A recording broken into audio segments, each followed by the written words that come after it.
Look, we understand how Chef Andres is feeling, right? He just lost members of his team, I'm sure, who felt like family to him as well.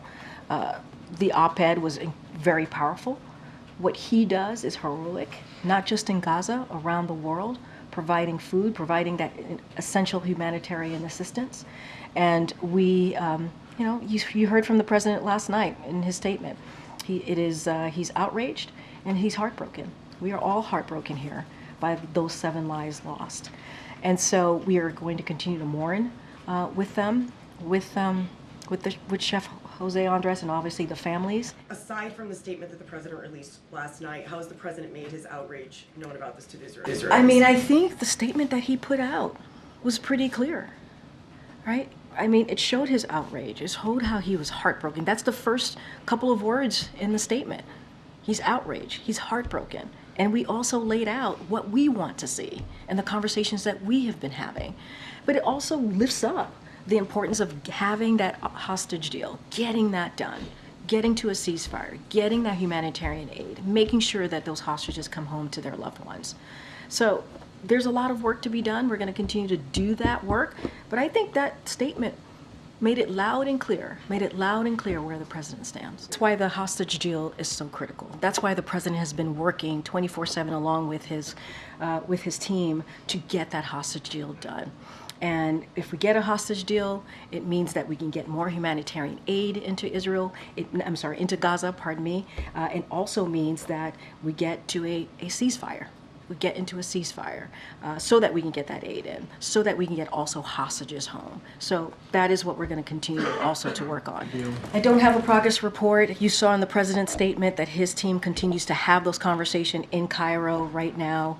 That is important, and he, we wish I can stand here today and say there's a deal, but those conversations continue. We have made this a priority. This president has made this a priority to get that hostage deal. It's important to get those hostages home to their family. It's important to get that humanitarian aid, and with leading to a ceasefire. From the readout is that the expectation is to have a meeting in person. I think it was important that there was a virtual meeting that occurred obviously on Monday to talk about the Rafah operations. We've been very clear where we stand on this, very clear. We believe there has to be alternative ways to deal with Hamas in Gaza, as we're specifically in Rafah. A military operation that we believe is not the way to move forward. There is active conversations happening with the Israeli government and obviously our government, and I think that's important. I'm not going to go into details from here. As you heard from us, as you heard from my colleague, there's going to be hopefully next week in-person meeting, and we're looking forward to continuing those really critical, important conversations. This meeting again was decided after we've done outreach for some time now. We wanted to make sure that this was a private meeting and that participants had an opportunity to be, to be honest and to be able to share their thoughts and feelings about where they are, how they feel about the situation happening, obviously in the Middle East. I don't have a process to lay out how the list came about, and so I'm.